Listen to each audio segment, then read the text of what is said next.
ونستعين ونعوذ بالله من شرور أنفسنا وسيئات أعمالنا من يهده الله فلا مضل له ومن يضلل فلا هادي له وأشهد أن لا إله إلا الله ربي وحده لا شريك له وأشهد أن محمدا عبده ورسوله يا أيها الذين آمنوا اتقوا الله حق تقاته ولا تموتن إلا وأنتم مسلمون يا أيها الناس اتقوا ربكم الذي خلقكم من نفس واحدة وخلق منها زوجها وبث منهما رجالا كثيرا ونساء واتقوا الله الذي تساءلون به والأرحام إن الله كان عليكم رقيبا يا أيها الذين آمنوا اتقوا الله وقولوا قولا سديدا يصلح لكم أعمالكم ويغفر لكم ذنوبكم ومن يطع الله ورسوله فقد فاز فوزا عظيما اعلموا فإن أصدق الحديث كتاب الله وخير الهدي هدي محمد صلى الله عليه وسلم وشر الأمور محدثاتها وكل محدثة بدعة وكل بدعة ضلالة وكل ضلالة في النار أما بعد Alhamdulillah wa syukrulillah atas segala nikmat yang Allah Subhanahu wa taala limpahkan dan karuniakan kepada kita sehingga di pagi yang berbahagia ini Allah Subhanahu wa taala memberikan kenikmatan dan kesempatan kepada kita untuk berkumpul bersama di dalam masjid ini, di dalam rumah dari rumah-rumah Allah untuk bersama-sama mempelajari firman Allah dan juga hadis-hadis Rasulullah sallallahu alaihi wasallam. Ibu-ibu yang dimuliakan oleh Allah Subhanahu wa taala, tanpa terasa sekarang kita sudah hampir masuk di pertengahan bulan Rajab. Berarti tinggal beberapa bulan lagi kita akan berjumpa dengan bulan Ramadan. Menyisakan sekitar 50 hari lagi kita berjumpa dengan bulan Ramadan. Dan bulan Rajab ini adalah bulan yang sangat istimewa.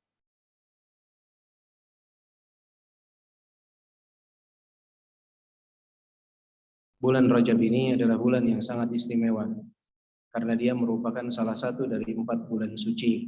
Sebagaimana firman Allah Subhanahu wa taala, "Inna 'iddatasy syuhuri 'indallahi 12 syahra fi kitabillah yauma khalaqas samawati wal ardh minha arba'atun hurum." Sesungguhnya jumlah bilangan bulan itu ada 12 bulan. Hari di mana Allah Subhanahu wa taala menciptakan langit dan bumi. Dan dari 12 bulan tersebut ada 4 yang merupakan bulan suci. Dan Rasulullah Sallallahu Alaihi Wasallam menjelaskan tentang 4 bulan suci tersebut. Di dalam sabdanya beliau mengatakan thalathatun mutawaliyah, 3 bulan berturut-turut, yaitu Dzulqa'dah, Dzulhijjah, dan Al-Muharram. Wa Rajab syahrul mudhar alladhi baina Jumadah wa Sya'ban. Dan Rajabnya bangsa Mudhar di antara bulan Jumada dan bulan Sya'ban. Kenapa Rasulullah menjelaskan dengan Rajabnya bangsa Mudhar? Karena saat itu bangsa Mudhar dan bangsa Rabi'ah bersilang pendapat tentang sebutan yang tepat untuk bulan Rajab ini berkenaan dengan bulan apa. Bangsa Rabi'ah menyebutkan bahwa bulan Rajab ini adalah bulan di antara bulan Sya'ban dan bulan Syawal atau yang dikenal dengan bulan Ramadan. Sedangkan bangsa Mudhar menyebutkan bahwa bulan Rajab adalah bulan yang ketujuh di antara bulan Jumada dan bulan Sya'ban. Maka Rasulullah menegaskan di sini yang betul adalah penamaan bangsa Mudhar, bahwa bulan Rajab adalah bulan di antara bulan Jumada dan bulan Sya'ban. Jadi ini 4 bulan suci dan bulan Rajab adalah salah satu dari 4 bulan tersebut. Bahkan kemuliaan bulan Rajab dia berada di pertengahan dari waktu-waktu bulan suci, yaitu di antara awal tahun bulan Al-Muharram dan akhir tahun yaitu Dzulqa'dah juga Dzulhijjah. Bulan Rajab juga merupakan bulan yang disebut oleh Abu Bakar Al-Balkhi sebagai bulan seseorang menanam bibit. Bulan Sya'ban disebut bulan menyirami bibit tersebut dan bulan Ramadan disebut sebagai bulan menuai hasil. Maka bulan Rajab ini sangat istimewa Ibu sekalian yang dimuliakan oleh Allah Subhanahu wa taala. Sehingga dia termasuk dari satu dari 4 bulan suci yang mana amalan soleh di dalamnya lebih istimewa dibandingkan di bulan-bulan yang lain. Begitupun dosa-dosa itu pun lebih dahsyat dibandingkan di bulan-bulan yang lainnya. Maka sudah sepatutnya seseorang memperbanyak amalan soleh di bulan Rajab. Namun yang perlu digarisbawahi, tidak ada dalil yang mengkhususkan ibadah tertentu di bulan Rajab, baik sholat tertentu ataupun puasa tertentu. Jika seseorang ingin menambah pundi-pundi amalan di bulan Rajab, karena merupakan salah satu dari 4 bulan suci, maka hal tersebut tidak mengapa. Namun mengkhususkan waktu tertentu, hari tertentu, untuk sholat tertentu atau puasa tertentu, tidak ada satupun dalil sahih yang menunjukkan kepada hal tersebut. Maka ini hal yang perlu digarisbawahi berkenaan dengan bulan Rajab. Semoga Allah Subhanahu wa taala memberikan keberkahan bagi kita di bulan Muharram atau salah satu dari bulan haram ini, yaitu di bulan Rajab, salah satu dari bulan suci, dan semoga Allah Subhanahu wa taala memberikan bekal bagi kita untuk menyambut bulan Ramadan, mengarungi bulan Rajab dan bulan Sya'ban dengan amalan-amalan yang baik, sehingga ketika kita masuk bulan Ramadan, kita sudah lebih siap untuk masuk di dalam bulan yang penuh dengan kemuliaan, bulannya qiyam dan siyam, bulannya tilawatul Quran. Seseorang jika ingin berhasil di bulan Ramadan kelak, harus persiapan dari mulai saat ini. Jangan baru bulan Ramadan dia mencari Al-Quran, baru di awal Ramadan dia mulai membaca Al-Quran. Dia harapkan ingin khatam 30 juz di bulan Ramadan, tapi dia baru start membaca Al-Quran di bulan Ramadan, di awal bulan Ramadan. Maka ini akan sulit bagi dia. Seseorang itu perlu untuk berlatih. Mulai dari sekarang dia membiasakan diri membaca Al-Quran, maka kelak di bulan Ramadan dia sudah pada persiapan yang matang untuk menyambut bulan Ramadan. Ibu-ibu sekalian yang dirahmati oleh Allah Subhanahu wa taala, juga ada satu kutipan yang menarik yang dikatakan oleh Ibnu Qayyim rahimahullah, yang disebutkan di dalam Miftah Darus Sa'adah, yang mana beliau menukilkan tentang di antara nikmat Allah Subhanahu wa taala yang paling menakjubkan beliau adalah nikmat lupa. Masya Allah, tabarakallah, ternyata lupa ini jika kita lihat dari sisi positifnya merupakan nikmat dari Allah Subhanahu wa taala untuk seorang hamba. Lupa, kata Ibnu Qayyim, merupakan di antara nikmat Allah yang paling menakjubkan. Mengapa? Beliau menyebutkan ada 4 alasan. Yang pertama adalah tidak akan pernah ada yang terlupakan, andai saja tidak ada yang namanya nikmat lupa. Ini sebab yang pertama. Jadi lupa ini adalah kenikmatan karena tanpanya, yang pertama, tidak ada sesuatu yang akan terlupakan. Yang kedua, penyesalan tidak akan pernah berakhir, kata beliau.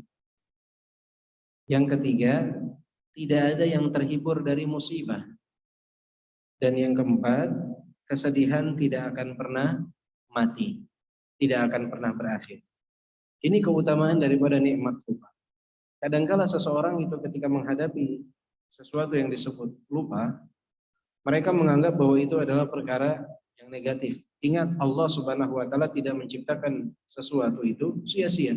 Pasti ada manfaatnya. Dan diantaranya adalah kelupaan ini. Ketika seseorang lupa, ada hal-hal yang mungkin tidak baik untuk dia ingat menjadi dia lupakan. Kemudian orang yang pernah gagal dalam sesuatu, kemudian dia menyesali, dia akan lupa dengan kegagalan tersebut. Karena nikmat lupa. Bayangkan, kalau seseorang tidak memiliki nikmat lupa, maka sepanjang hidupnya akan diisi dengan penyesalan tentang masa lalu. Kemudian yang ketiga, tidak akan ada yang terhibur dari musibah. Jika Allah Subhanahu wa taala tidak berikan nikmat lupa, maka ketika seseorang tertimpa musibah, dia akan terus-menerus berada di dalam kesedihan. Tapi Allah berikan nikmat ini agar apa? Agar manusia ketika tertimpa musibah dia dapat terhibur, sedikit melupakan musibah tersebut.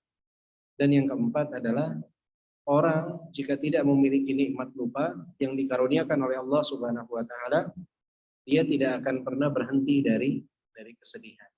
Maka luar biasa jika kita ingin melihat segala sesuatu dari sisi positif, ternyata akan kita dapatkan. Dan ini yang disebutkan oleh Ibnu Qayyim rahimahullah berkenaan dengan nikmat yang paling menakjubkan yang Allah Subhanahu wa taala karuniakan kepada seorang hamba, yaitu nikmat lupa. Nikmat lupa. Ibu-ibu yang dimuliakan oleh Allah Subhanahu wa taala, insyaallah pada kesempatan kali ini kita akan melanjutkan pembahasan kita dari kitab yang berkenaan dengan Asmaul Husna Allah Subhanahu wa taala. Dan kita sekarang masuk ke dalam pembahasan berikutnya dari nama-nama Allah Subhanahu wa taala yang mulia, yaitu Al-Ghani. Al-Ghani, yaitu Allah Subhanahu wa taala adalah zat yang maha kaya.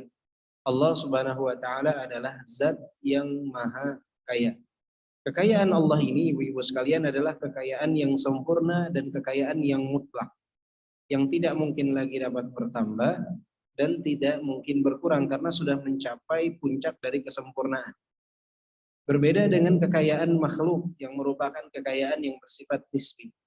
Seseorang sekaya apapun, dia akan merasa kurang karena kekayaan mereka adalah kekayaan yang nisbi, kekayaan yang terbatas.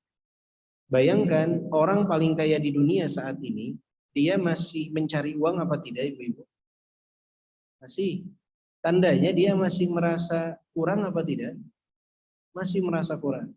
Ketika seseorang punya kendaraan roda 4, dia berharap dapat memiliki lebih dari satu kendaraan roda 4. Ketika dia sudah punya 2 kendaraan, dia ingin 3. Dia punya 3, dia ingin 4. Tadinya dia gunakan satu kendaraan roda 4 itu untuk dia dan keluarganya. Kemudian dia berpikir, saya harus punya kendaraan roda 4, istri saya pun harus punya satu-satu. Berselang waktu, ketika dia sudah Allah karuniakan 2 kendaraan, dia berpikir bahwa anak saya pun punya kegiatan sendiri.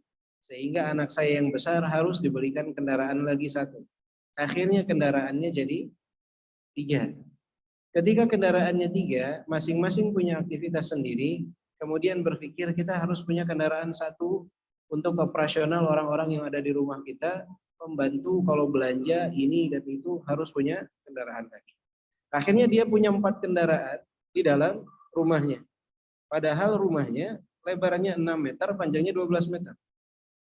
Akhirnya dia ambil hak tetangga dengan parkir di luar rumah. Ini musibah di zaman sekarang. Jadi rumahnya kalau dijajarkan, kendaraannya kalau dijajarkan dengan luas rumahnya masih lebih banyak kendaraannya, lebih luas kendaraan. Akhirnya mengambil hak orang lain. Tapi yang jadi syahid di sini adalah orang itu tidak merasa puas. Ketika dia punya rumah, dia berpikir bagaimana punya rumah yang lebih luas. Sudah punya rumah 1, dia berpikir punya rumah 2. Kemudian dia ingin punya villa. Dan terus akan merasa kurang. Orang yang punya kendaraan yang paling mewah sekali, dia masih melihat dengan pandangan yang iri ketika melihat orang lain dia punya pesawat pribadi atau jet pribadi. Ketika dia sudah punya jet pribadi, dia berpikir bagaimana saya punya kapal pesiar seperti orang lain. Ketika dia sudah punya kapal pesiar, dia berpikir saya ini orang yang miskin. Ketika saya pergi ke satu pulau, tetapi saya hanya menyewa kamar di pulau tersebut. Saya sebagai orang yang kaya harus punya pulau sebagai tempat saya istirahat. Dia tidak akan pernah merasa puas. Ya, itulah kekayaan yang ada di dunia ini, kekayaan yang bersifat nisbi. Tapi kekayaan Allah Subhanahu wa taala itu mutlak sempurna. Mutlak dan sempurna. Tidak ada kekurangan sedikit pun dari kekayaan Allah Subhanahu wa taala. Maka di sini disebutkan qala Allah taala wa annahu huwa aghna wa aqna. Dan sesungguhnya Allah Subhanahu wa taala adalah aghna wa aqna. Dalam surat Al-Baqarah ayat dalam surat An-Najm ayat ke-48. Wa annahu huwa aghna wa aqna. Dan sesungguhnya Allah Subhanahu wa taala adalah zat yang mengaruniakan kekayaan dan kecukupan. Kekayaan dan kecukupan. Jadi sebetulnya manusia itu dikaruniakan oleh Allah itu cukup. Hanya saja kadangkala gaya hidup mereka yang menyebabkan mereka selalu merasa kurang. Ya. Gaya hidup manusia yang menyebabkan mereka selalu merasa kurang. Padahal Allah Subhanahu wa taala itu mengaruniakan kekayaan dan mengaruniakan kecukupan. tidak kekurangan, kecukupan. Jadi harusnya tidak ada yang merasa kurang, tidak ada yang merasa miskin. Allah pasti cukupkan untuk kebutuhan hidup, insya Allah Allah akan berikan. Dan di sini pun disebutkan firman Allah dalam surat Fatir ayat ke-15, ya ayyuhan nasu antumul fuqara'u ila Allah wallahu huwal ghaniyyul hamid. Wahai sekalian manusia, kalianlah orang-orang yang fakir kepada Allah Subhanahu wa taala. Kalian orang-orang yang butuh terhadap Allah Subhanahu wa taala. Sedangkan Allah adalah zat yang maha kaya dan zat yang maha terpuji. Allah Subhanahu wa taala zat yang maha kaya. Kalianlah yang butuh Allah Subhanahu wa taala, bukan Allah yang butuh kalian. Jadi ketika kita beribadah kepada Allah, Allah perintahkan kita untuk beribadah kepada Allah karena kita butuh Allah, bukan Allah yang membutuhkan kita. Segala hal yang kita lakukan menunjukkan kefakiran kita di hadapan Allah Subhanahu wa taala. Kelemahan kita di hadapan Allah Subhanahu wa taala. Sekaya apapun kita ini adalah orang yang fakir di hadapan Allah Subhanahu wa taala. Siapa yang merasa dirinya kaya? Harusnya seseorang itu berpikir, sekaya apapun dia, tidak ada apa-apanya dibandingkan kekayaan Allah Subhanahu wa taala. Kita pernah bahas di majelis ini, bagaimana luasnya langit dan bumi yang merupakan bagian daripada apa yang Allah Subhanahu wa taala ciptakan. Bagaimana luasnya matahari berbanding dengan bumi. Ya, matahari itu 1.300.000 kali lipat lebih besar daripada bumi. Artinya kalau seseorang itu dia punya bumi dan segala isinya, dia menjadi raja bagi bumi dan segala isinya, tidak layak bagi dia untuk sombong dan angkuh. Dan Allah itu paling murka kepada orang-orang yang sombong. Di antaranya sombong dengan harta, kekayaan, dan apa yang dia miliki. Karena Allah lazat yang maha kaya. Allah tidak mau ada seorang hamba yang dia berusaha mengambil kedudukan tersebut. Karena manusia ini miskin, fakir. Lihatlah bagaimana Allah Subhanahu wa taala mengadab Namrud. Namrud adalah raja bagi bumi saat itu. Raja bagi bumi, bukan raja pada sebuah negara, bukan raja pada sebuah pulau atau raja pada sebuah benua, tapi raja bagi seluruh bumi saat itu. Tapi karena kesombongannya, karena keangkuhannya atas apa yang dia miliki, Allah adab dia. Allah mengadabnya dengan sesuatu yang sangat kecil, yaitu lalat yang masuk lewat hidungnya berputar-putar di dalam otaknya. Para ulama menyebutkan selama 400 tahun Allah Subhanahu wa taala mengadab Namrud dengan adab tersebut. Orang yang paling dia cintai adalah orang yang dengan sukarela memukul kepalanya, karena dengan pukulan di kepalanya lalat tersebut akan diam. Kemudian berputar kembali, kemudian dipukul baru diam. Kemudian berputar kembali. Selama 400 tahun Allah Subhanahu wa taala mengadab Namrud. Orang yang memiliki bumi dan segalanya. Nah, kita sekarang ibu-ibu sekalian, jangankan bumi, satu kecamatan saja kita tidak punya. Satu kompleks saja kita tidak punya. Zaman sekarang orang baru punya dua rumah di dalam satu kompleks saja sudah petantang-petenteng. Apa yang mau dia bangga? Kekayaan apa yang mau dia bangga? Dan Allah paling benci kepada orang yang menganggap dirinya kaya. Bahkan Rasulullah SAW pernah bersabda, "Thalathatun la yukallimuhumullahu yaumal qiyamah wa la yuzakkihim wa la yanzuru ilaihim wa lahum 'adzabun alim." 3 kelompok manusia yang di hari kiamat kelak Allah tidak akan melihat mereka, tidak akan mengajak mereka berbicara, Allah tidak mentazkiyah mereka, dan bagi mereka adab yang pedih. Siapa mereka? Kata Rasulullah SAW, syaikhun zani, orang tua yang berzina, wa malikun kadzdzab, pemimpin yang pandai berdusta, wa ailun mustakbir, dan orang miskin yang sombong. Orang miskin yang sombong. Siapa di antara kita yang merasa dirinya kaya? Lahir tidak bawa apa-apa, pulang pun tidak bawa apa-apa. Lahir dalam keadaan telanjang dan pulang hanya ditutup dengan kain kafan. Nggak ada yang dibawa. Semua akan ditinggalkan. Jadi tidak ada kekayaan yang hakiki. Kekayaan manusia itu kekayaan nisbi. Kita ini butuh kepada Allah Subhanahu wa taala. Maka yang kaya tidak boleh sombong, yang miskin tidak boleh kecil hati. Kaifa takhshal faqr wa anta abdul ghani? Bagaimana mungkin kalian takut kepada kefakiran sedangkan kalian adalah hamba dari zat yang maha kaya. Jadi kita ini adalah hamba dari zat yang maha kaya. Jangan pernah kecil hati. Di belakang kita ada Allah Subhanahu wa taala yang memberikan karunia-Nya kepada kita. Selama kita taat kepada Allah Subhanahu wa taala, jangan khawatir. Allah zat yang maha kaya. Kita bersandar kepada zat yang maha kaya. Maka jangan pernah takut mendapatkan kefakiran.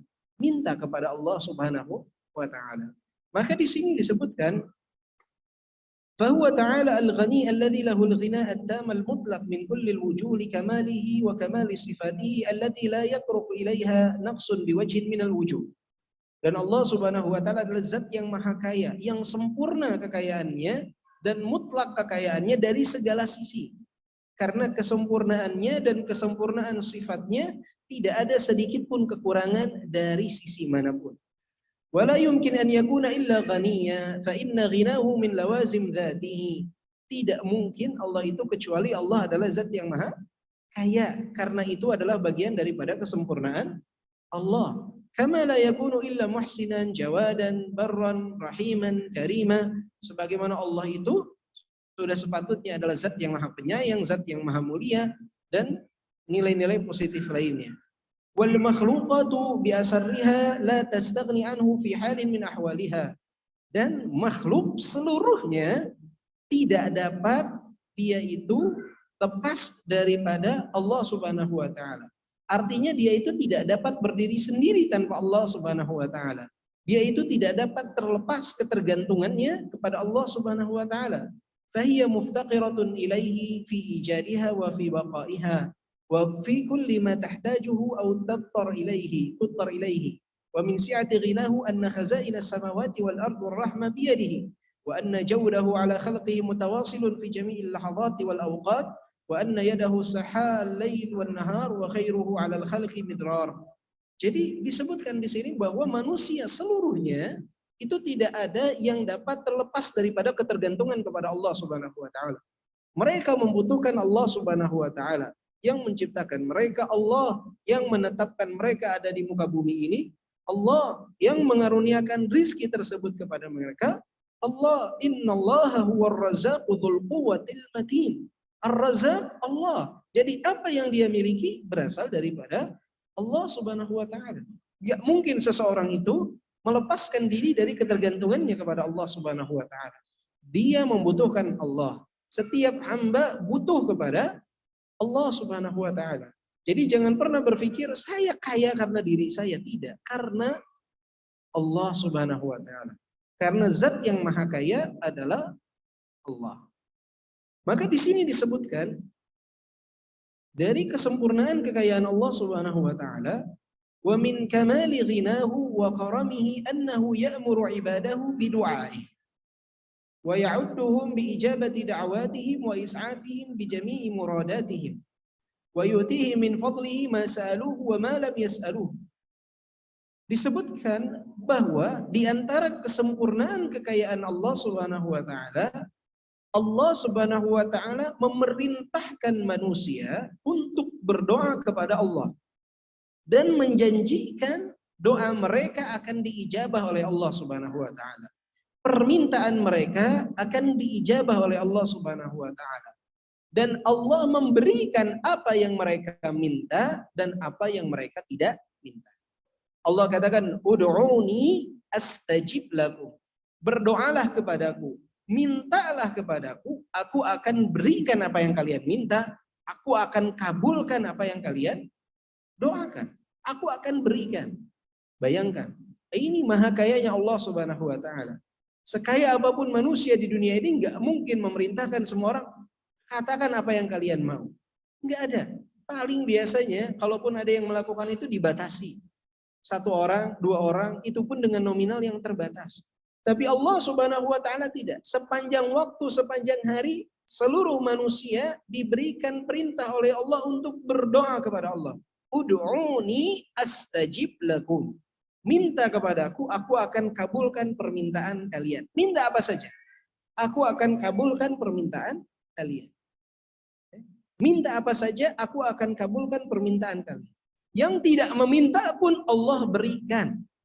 Enggak minta, Allah kasih. Enggak minta, Allah berikan. Ini maha kayanya Allah Subhanahu wa taala. Manusia di zaman sekarang kesulitan. Jangankan untuk memenuhi kebutuhan satu negara, memenuhi kebutuhan Di rumah saja, seorang ayah tidak berani mengatakan kepada anaknya, minta apa yang kalian ingin. Yang satu ingin ini, yang dua ingin ini, yang ketiga ingin ini. Akhirnya dia tidak sanggup dan angkat tangan. Tapi Allah Subhanahu wa taala jalla jalaluhu memerintahkan seluruh manusia, seluruh hamba minta kepada Allah. Dan ini dari kesempurnaan maha kayanya Allah Subhanahu wa taala. Maka kita sebagai seorang hamba jangan pernah berpikir, oh saya terlalu banyak meminta kepada Allah. Allah senang dengan permintaan kita. Allah memerintahkan kita meminta kepada Allah, jangan pernah merasa bahwa terlalu banyak saya meminta kepada Allah karena Allah zat yang maha kaya. Beda, jangan samakan Allah dengan makhluk, ibu-ibu sekalian. Makhluk kalau ibu meminta sekali, dia mungkin memberi. Kedua kali sulit. Ketiga kali ibu telepon nggak diangkat, WA tidak dibalas. Manusia. Manusia seperti itu. Ibu-ibu minta tolong sekali dia bantu. Kedua kali lambat dia jawab. Ketiga kali responnya tidak cepat. Yang tadi saya sebutkan, WA dibaca tidak dibalas. Ibu-ibu WA lagi, dibaca lagi tidak dibalas lagi. WA kembali, dibalasnya singkat, belum ada. Nanti. Seperti itu. Manusia itu lelah dengan permintaan. Allah Subhanahu wa taala senang dengan permintaan manusia. Semakin banyak meminta, semakin dekat seseorang dengan Allah. Dan Allah semakin senang dengan permintaan manusia. Maka para ulama menyebutkan bahwa siapa yang ingin dekat dengan manusia, jauhilah permintaan kepada mereka. Dan siapa yang ingin dekat dengan Allah, banyaklah meminta kepada Allah. Jadi kalau ibu-ibu ingin dekat dengan seseorang, jangan pernah meminta kepada dia. Ibu akan dekat dengan orang tersebut. Tapi jika ibu meminta sekali, dua kali, jarak itu akan semakin menjauh. Fitrahnya manusia tidak senang diminta. Baik diminta uang, diminta tolong, dan yang lain. Fitrahnya. Walaupun dia mengatakan, kalau butuh apa-apa bilang sama saya. Sekali, dua kali, sudah itu sudah. Dia akan merasa berat untuk memberikan pertolongan. Fitrahnya manusia seperti itu. Tapi Allah semakin kita banyak minta, semakin kita dekat dengan Allah. Semakin ibu banyak meminta kepada Allah, ibu akan semakin dekat dengan Allah, dan Allah akan semakin senang. Jadi jangan pernah berpikir, saya kebanyakan doanya udah cukup aja hari ini. Minta sebanyak-banyaknya. Ibu minta surga, ibu minta ampunan, ibu minta rahmat, ibu minta rezeki di dunia, minta kepada Allah Subhanahu wa taala. Akan tetapi jika meminta perkara dunia, kaitkan dengan akhirat. Agar dunia tersebut yang Allah berikan mendatangkan keberkahan bagi kita. Jangan jadi malah sebab kita mendapatkan murka Allah. Jadi jika minta rezeki, minta kepada Allah. Ibu punya Allah zat yang maha kaya. Minta, ya Allah karuniakanlah aku rezeki. Tambahkan yang berkah. Ya Allah karuniakanlah aku anak yang soleh. Ya Allah karuniakanlah kami harta yang berkah. Yang dengannya akan semakin mendekatkan hamba kepadamu. Jadi jika meminta dunia, kaitkan dengan akhirat. Agar dunia yang Allah berikan ini mendatangkan keberkahan kepada kita, bukan mendatangkan kemurkaan Allah. Tapi minta, jangan pernah merasa ragu untuk meminta kepada Allah Subhanahu wa taala. Bahkan disebutkan di sini, wa min kamali ghinahu annahu law ijtama'a awwalul khalqi wa akhiruhum fi sa'idi wahidin fasaluhu fa'ata kullan minhum ma sa'aluhu wa ma balagat amani ma naqasa min mulkihi mithqalu dzarrah. Disebutkan bahwa andai seluruh makhluk itu berkumpul di satu tempat, kemudian meminta kepada Allah Subhanahu wa taala, Allah berikan setiap permintaan mereka, setiap apa yang mereka harapkan, setiap apa yang mereka inginkan, tidak akan sedikit pun mengurangi dari kekuasaan Allah Subhanahu wa taala. Jadi tetap Allah zat yang maha kaya. Kalau manusia sekarang memberi, akan berkurang saldonya tuh di rekening. Akan berkurang saldonya di dalam dompet dia ketika dia memberikan keluar. Dia akan mengalami pengurangan. Ya. Tapi Allah Subhanahu wa taala tidak berkurang sedikit pun ketika manusia meminta kepada Allah. Allah dari maha kayanya itu tidak akan berkurang sedikit pun apa yang ada di sisi Allah Subhanahu wa taala. Kemudian juga disebutkan di sini bahwa di antara kesempurnaan maha kayanya Allah Subhanahu wa taala Wa min kamali ghinahu wa si'ati ataya ma yabsutuhu ala ahli dari karamati minan na'imi wal ladzati al mutatabi'at wal khairat al mutawasilat mimma la 'ainun ra'at wa la udhunun sami'at wa la khatara ala qalbi bashar. Dan di antara maha kayanya Allah, Allah Subhanahu wa taala memberikan kepada orang-orang yang akan tinggal di dalam surganya Allah Subhanahu wa taala tempat yang penuh dengan kenikmatan dan kebaikan, segala kenikmatan yang akan abadi selamanya untuk mereka, yang tidak pernah terlihat oleh mata, terdengar oleh telinga, bahkan tidak pernah terbayangkan oleh pikiran seseorang. Jadi kenikmatan surga yang Allah telah sediakan untuk orang-orang yang beriman ini dari maha kayanya Allah Subhanahu wa taala, itu akan menjadi kenikmatan yang abadi bagi manusia selamanya. Dan hal tersebut tidak pernah terlihat oleh mata, tidak pernah terdengar oleh telinga, tidak pernah terbayangkan oleh seorang pun. Bayangkan. Ibu sekarang kalau disuruh membayangkan kenikmatan apa yang ibu harapkan, maka kenikmatan surga itu di atas itu semua. Tidak pernah terbayangkan oleh manusia. Tidak pernah terlihat, tidak pernah terdengar. Saking nikmatnya. Dan itu disediakan oleh Zat yang Maha Kaya bagi hamba-hambanya yang ketika di dunia dia beriman kepada Allah Subhanahu wa taala. Ini Zat Maha Kaya. Jadi jangan pernah kita ragu untuk meminta kepada Allah surga Allah Subhanahu wa taala, karena memang Allah menyediakan itu untuk hamba-hamba yang beriman kepada Allah Subhanahu wa taala. Dan di dalamnya tidak ada sesuatu yang pernah, dalam artian kenikmatannya itu tidak pernah terdengar oleh telinga ibu nggak pernah dengar. Kalau ada orang cerita begini kenikmatan itu di dunia, tapi di akhirat belum pernah ibu mendengar kenikmatan. Mata melihat belum pernah, terfikirkan saja belum pernah. Saking nikmatnya surga yang dijanjikan oleh Allah Zat yang Maha Kaya. Kemudian juga disebutkan wa min kamali ghinahu annahu lam yattakhidh sahibatan wala walada wala syarikan fil mulk wala waliyan min adh-dhul fa huwa al-ghaniyyu alladhi kamula bi nu'utihi wa awsafihi al-mughni li jami'i makhluqatihi. Di antara kesempurnaan kekayaan Allah Subhanahu wa taala ini, Allah tidak memerlukan pendamping, tidak memerlukan keturunan, dan Allah tidak memerlukan kawan dalam artian syarik di dalam menciptakan segala apa yang Allah Subhanahu wa taala ciptakan. Allah tidak butuh kawan untuk sama-sama menciptakan makhluk. Allah Subhanahu wa taala tidak butuh pendamping. Allah Subhanahu wa taala tidak membutuhkan anak. Ini maha kayanya Allah Subhanahu wa taala. Beda dengan makhluk. Dia itu perlu yang membantu dia. Ketika dia bekerja, mulai usahanya itu sedikit maju, dia perlu ada yang membantu dia. Dia perlu mempekerjakan karyawan di tempat dia bekerja untuk membantu dia mengirimkan barang, mengemas barang, mencatat pengeluaran.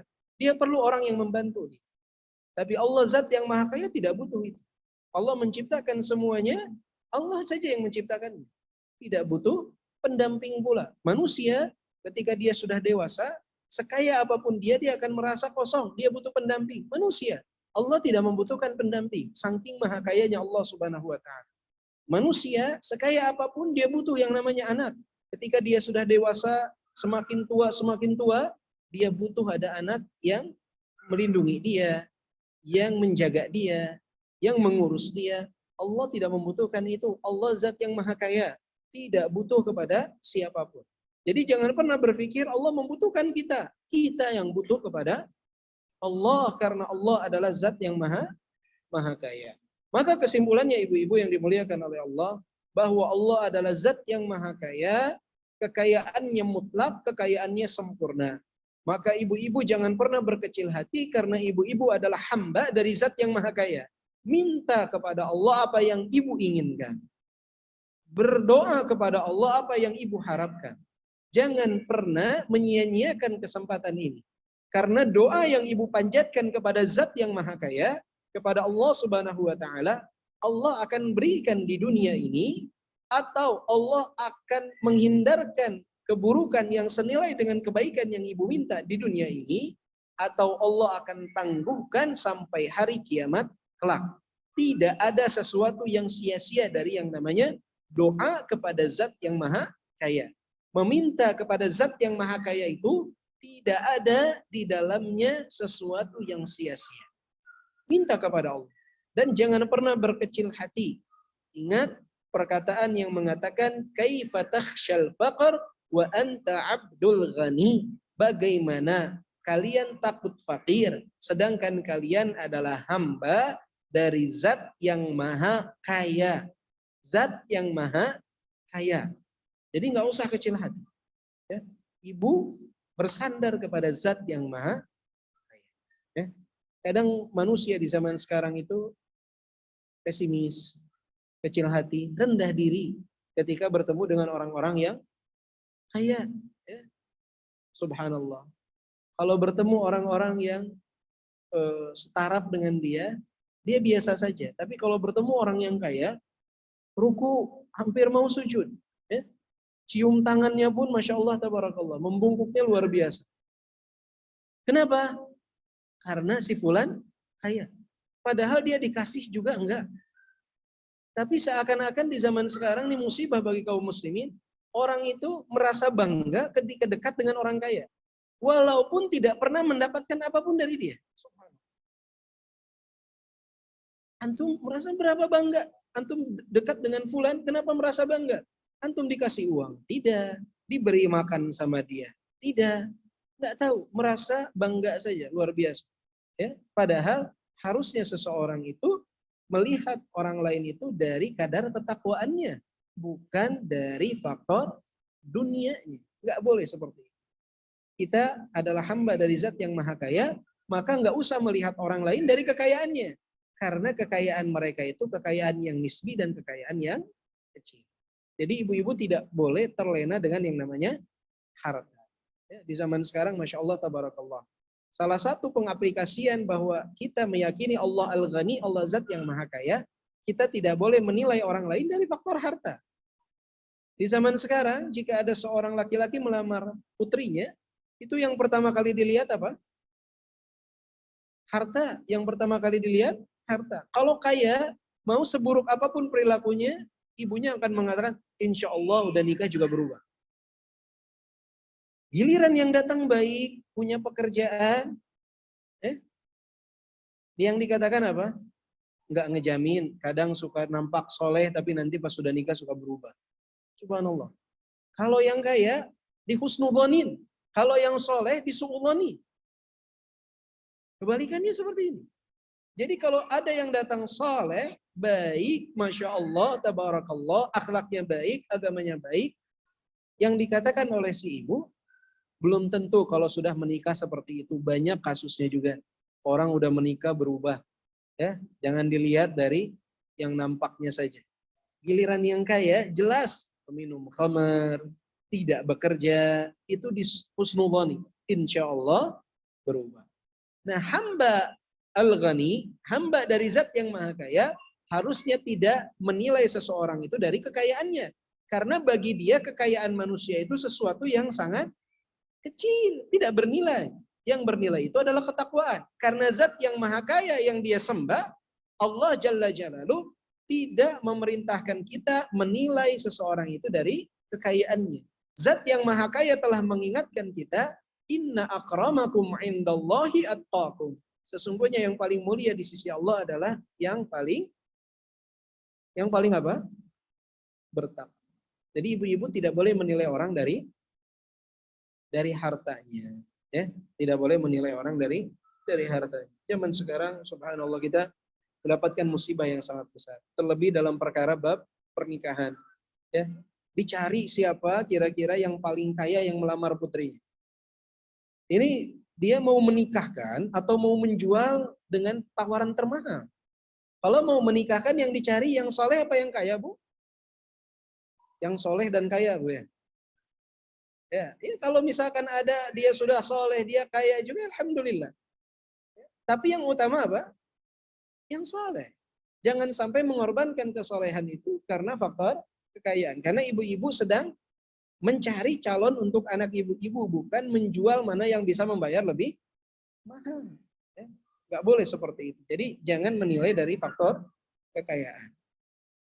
Kemudian berikutnya, ibu-ibu yang dimuliakan oleh Allah Subhanahu wa taala, Allah Zat Al-Hakim. Allah Subhanahu wa taala zat yang maha bijaksana. Wa huwal hakimul khabir. Di dalam surat Al-An'am ayat ke-18 disebutkan Allah Al-Hakimul Khabir. Allah zat yang maha bijaksana dan Allah zat yang maha mengetahui. Al-Hakim ini ada dua makna. Ada yang bermakna Al-Hakim dan dimaknai juga Al-Muhkim. Makna Al-Hakim adalah Allah Subhanahu wa taala zat yang membuat hukum, baik hukum kauni yang berkaitan dengan peristiwa yang ada di alam semesta ini ataupun hukum syar'i. Dzalika hukmullah yahkumu bainakum wallahu alimun hakim. Di dalam surat Al-Mumtahanah ayat ke-60 Allah Subhanahu wa taala berfirman, "Dzalikum hukmullah yahkumu bainakum wallahu alimun hakim." Itu adalah hukum Allah yang itu adalah hukum Allah Subhanahu wa taala di antara kalian. Wallahu alimun hakim. Dan Allah adalah zat yang maha pengetahui dan Allah adalah zat yang maha bijaksana. Artinya Allah Subhanahu wa taala adalah yang menentukan hukum syar'i ataupun hukum kauni. Jadi yang mana Al-Hakim artinya diambil dari kata Al-Hakim. Allah Subhanahu wa taala yang membuat hukum syar'i dan Allah Subhanahu wa taala yang membuat hukum kauni. Hukum Allah Subhanahu wa taala itu didasarkan atas kemahasempurnaan Allah Subhanahu wa taala. Sehingga setiap apa yang Allah hukumkan di dalam syariat ataupun yang terjadi di alam semesta ini semuanya memiliki nilai yang positif. Itulah yang terbaik bagi hamba. Sebagai contoh, ketika Allah memberikan hukum syar'i, Allah Al-Hakim maknanya dari kata Al-Hakim, Allah yang memberikan hukum syar'i bahwa ketika seseorang meninggal untuk keturunan perempuan mendapatkan setengah dari apa yang diberikan untuk keturunan laki-laki. Ini adalah yang terbaik dari kemahabijaksanaan Allah Subhanahu wa taala. Allah ketika menentukan hukum ini, seorang muslim harus meyakini ini adalah yang terbaik, ini adalah yang paling benar, dan ini adalah yang paling maslahat untuk kita. Itu harus ada di dalam hati dan benak setiap muslim. Karena apa? Karena Allah Subhanahu wa taala Al-Hakim, maha bijaksana atas setiap hukum yang Allah Subhanahu wa taala tetapkan. Tidak boleh seseorang itu bersuudzon, bahkan menganggap bahwa hukum yang Allah tetapkan itu tidak lebih baik daripada hukum yang dia tetapkan. Nggak boleh seperti itu. Ya. Banyak di zaman sekarang, terlebih lagi dalam bab waris, seseorang itu menganggap apa yang dia tentukan itu lebih baik daripada apa yang Allah tentukan. Sehingga seringkali dia punya anak perempuan, punya anak laki-laki. Kemudian dia jauh-jauh hari telah membagi hartanya dengan sama rata. Ketika ditanya kenapa, saya khawatir jika saya meninggal, anak perempuan saya dapat setengah, laki-laki dapat satu bagian. Subhanallah. Anak perempuan saya dapat satu bagian, laki-laki dapat dua bagian. Takut tidak adil. Ini hukum Allah Subhanahu wa taala. Seseorang harus yakin bahwa Allah Al-Hakim. Allah Subhanahu wa taala zat yang maha bijaksana dengan hukum yang telah Allah Subhanahu wa taala tetapkan. Dan Allah Subhanahu wa taala juga disebut Al-Hakim bima'na Al-Muhkim. Artinya Allah Subhanahu wa taala menempatkan sesuatu sesuai dengan tempatnya. Bijaksana, maha bijaksana. Jadi Al-Hakim bisa dimaknai Al-Hakim yang menentukan hukum, dimaknai juga Al-Muhkim. Artinya yang menempatkan sesuatu tepat pada tempatnya. Sebagaimana firman Allah, "Alaihissallahu biahkamil hakimin."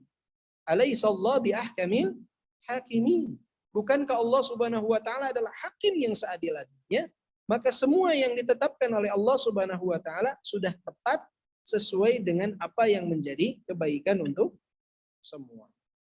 Maka seorang mukmin, seorang muslim, seorang muslimah harus meyakini di dalam hatinya tentang hal tersebut. Dia yakin bahwa hukum Allah itu yang terbaik.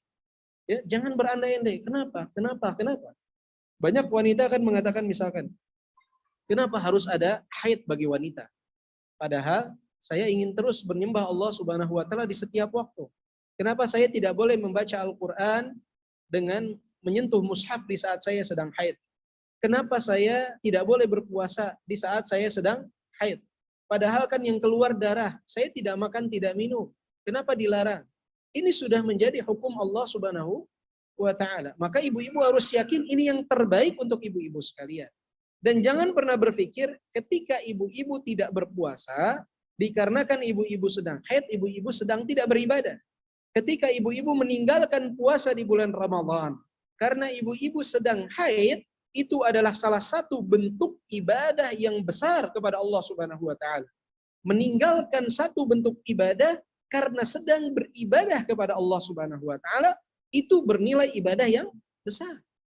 Jadi ibu-ibu jangan pernah berpikir, saya kalau tidak berpuasa di bulan Ramadan berarti saya tidak sedang ibadah. Ibu meninggalkan hal tersebut sedang ibadah kepada Allah Subhanahu wa taala. Jadi jangan berpikir bahwa meninggalkan sesuatu karena Allah itu tidak bernilai ibadah. Banyak wanita ketika dia berangkat misalkan ke tanah suci, dia berpikir, ya saya tidak bisa masuk ke dalam Masjid Nabawi, saya sedang halangan. Padahal saya datang ke sini buat niat ibadah. Ketika ibu tidak masuk ke dalam masjid, di saat ibu sedang haid, meninggalkan hal tersebut karena Allah, itu adalah bentuk ibadah. Jadi meninggalkan sesuatu karena Allah itu adalah ibadah. Jangan pernah berpikir bahwa itu tidak bernilai ibadah. Karena ibadah itu tidak hanya yang kita lakukan, tapi ketika kita meninggalkan sesuatu karena Allah pun itu adalah nilai ibadah. Bahkan ibadah yang sangat luar biasa. Bagaimana seseorang dalam bentuk ketaatannya kepada Allah, dia meninggalkan sesuatu yang dia anggap itu ibadah, dia tinggalkan karena untuk melaksanakan ibadah kepada Allah Subhanahu wa taala. Maka itu sudah ketetapan Allah dan ibu harus yakin itu yang ya. Jadi Allah Maha bijaksana. Semua yang telah Allah tetapkan dari kejadian kauni, terjadi musibah gempa di mana, terjadi banjir di mana, terjadi tanah longsor di mana, Allah Subhanahu wa taala Al-Hakim, zat yang Maha bijaksana. Yakinlah itu yang terbaik yang Allah Subhanahu wa taala tetapkan. Sehingga seorang muslim jika di dalam benaknya, dalam hatinya dia memahami nilai ini, maka dia selalu akan husnudzon kepada Allah Subhanahu wa taala. Husnudzon terhadap takdir Allah. Dia akan husnudzon setiap kepada ketetapan Allah. Dia akan husnudzon kepada hukum Allah. Ketika membaca satu ayat, membaca satu hadis sahih, dia langsung sami'na wa ata'na karena dia yakin ini yang terbaik untuk saya dan untuk Allah. Tidak lagi dia mulai mencari-cari celah bagaimana agar apa yang dalam benaknya baik itulah yang terrealisasi. Karena banyaknya di zaman sekarang ibu-ibu, seseorang itu mencari pembenaran untuk menyesuaikan dengan keinginannya, bukan mencari kebenaran. Jelas ibu-ibu? Baik. Jadi makna Allah Al-Hakim, Allah yang Maha bijaksana, yang pertama adalah Al-Hikmatu fi khalqi. Allah Maha bijaksana dalam penciptaannya. Semua yang Allah ciptakan itu ada manfaat. Kuku kita ada manfaatnya, jari kita ada manfaatnya. Orang bertanya, kenapa jari kita di lengan kanan 5, di lengan kiri 5? Kenapa tidak 10 dan 10? Allah Maha bijaksana. Allah Maha tahu mana yang maslahat untuk kita. Tidak ada sesuatu yang Allah ciptakan itu sia-sia. Ya? Bahkan para ulama menyebutkan iblis sekalipun, syaitan sekalipun, Allah Subhanahu wa taala menciptakannya ada hikmahnya. Di antara hikmahnya kata para ulama, syaitan itu menggoda manusia.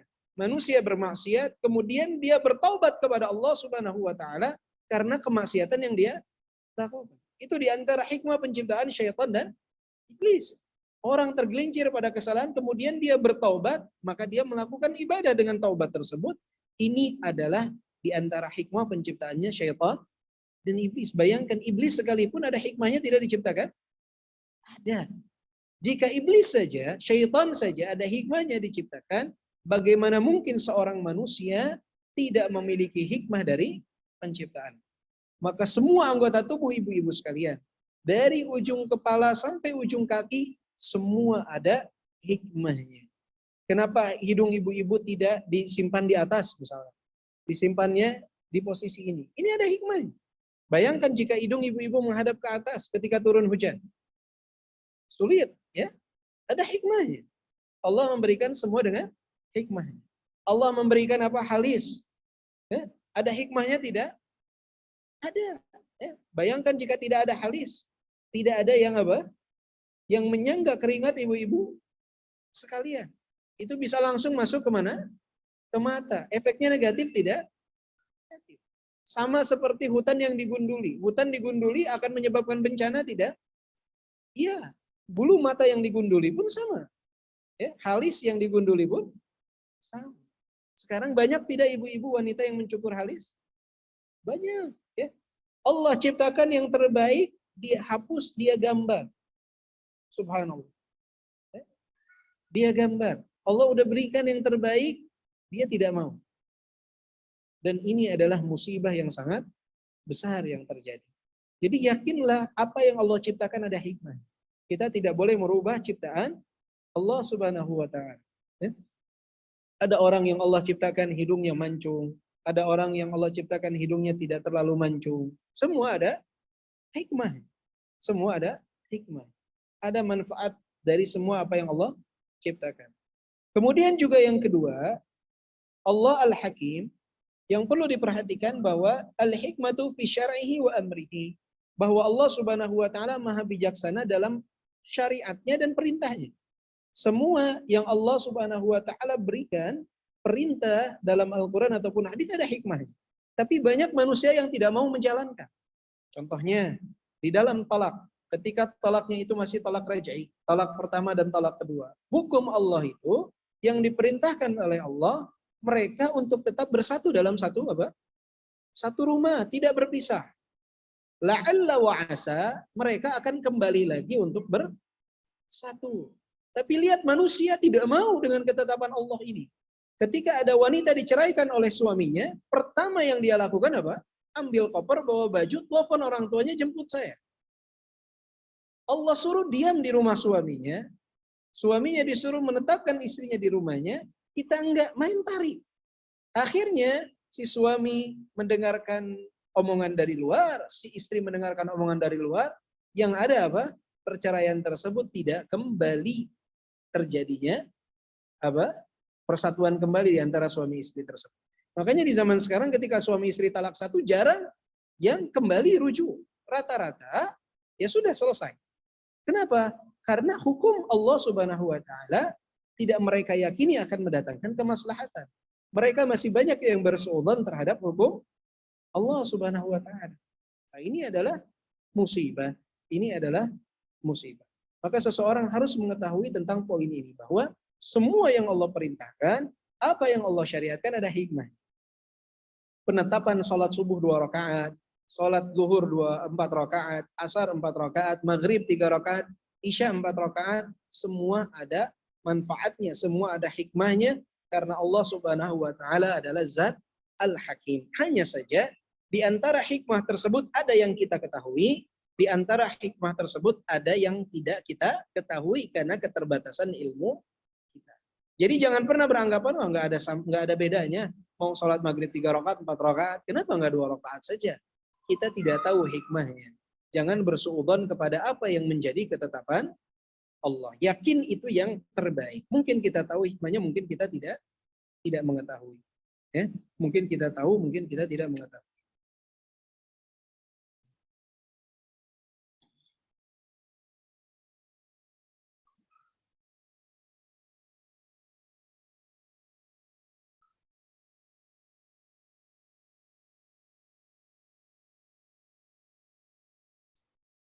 Maka itu pun yang membuat seseorang harusnya tabah dan bersabar ketika mendapatkan musibah karena yakin itulah yang terbaik karena Allah adalah Zat Al-Hakim. Maka Rasulullah SAW ketika tertimpa musibah sebesar apapun selalu beliau itu mengembalikan kepada Allah Subhanahu wa taala. Rasulullah tidak pernah mencela takdir. Rasulullah tidak pernah mengeluh dengan takdir, tetapi Rasulullah selalu bersabar. Bahkan ketika Allah uji Rasulullah SAW dengan wafat ayahnya ketika Rasulullah belum lahir. Ketika Rasulullah telah lahir wafat ibunya, wafat kakeknya, wafat pamannya, wafat istrinya Khadijah, wafat putri-putrinya Ruqayyah, Ummu Kulthum, Zainab, wafat putra-putranya Al-Qasim, Abdullah dan Ibrahim. Rasulullah Shallallahu Alaihi Wasallam selalu tabah. Rasulullah mengatakan apa? Innal aina tadma wal qalba yahzan wa ma naqulu illa ma yurdi rabbana wa inna li firaqika ya Ibrahim la mahzunun. Sesungguhnya air mata ini telah mengalir dari kedua mataku. Hati ini berduka dan kami tidak mengucapkan kecuali apa yang diridhai oleh Rabb kami. Dan sesungguhnya atas kepergianmu wahai Ibrahim, kami termasuk orang-orang yang bersedih. Rasulullah bersedih, iya, sesuatu yang wajar. Tetapi Rasulullah tidak mencela takdir. Rasulullah Shallallahu Alaihi Wasallam hanya mengucapkan Inna lillahi wa inna ilaihi rajiun. Ya, Rasulullah yakin bahwa itu adalah yang terbaik ketetapan dari Allah. Karena apa? Karena Rasulullah mengetahui Allah Zat Al-Hakim, Allah Zat yang maha bijaksana.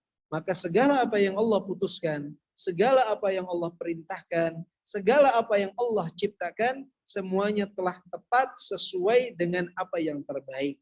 Hanya saja kadangkala kita tahu hikmahnya, kadangkala kita tidak tahu hikmah dari apa yang Allah Subhanahu wa taala ciptakan.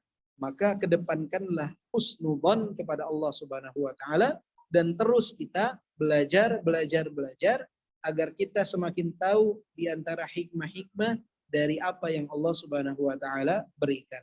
Dan itu akan menambah keimanan kita kepada Allah Subhanahu wa taala. Wallahu a'lam bishawab.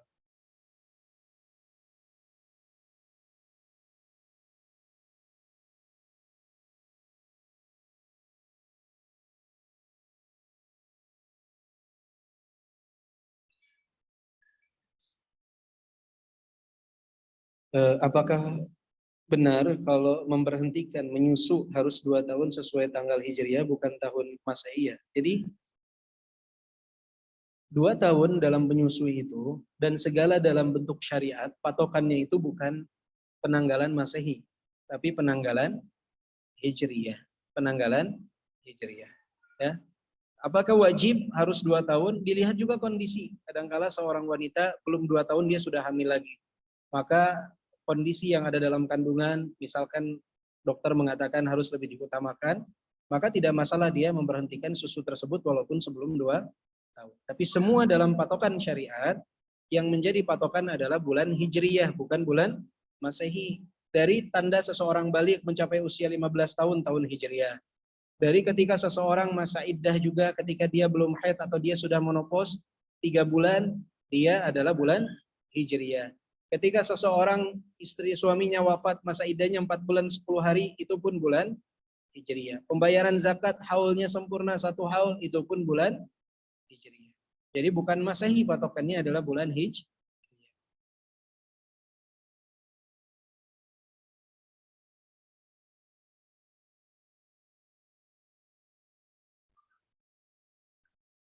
Bagaimana dengan orang tua yang masih hidup, sudah memutuskan memberikan hartanya ke anak dengan cara hibah hadiah, dengan syarat harta boleh dimiliki setelah beliau meninggal. Apakah ini termasuk menentang hukum Allah tentang waris?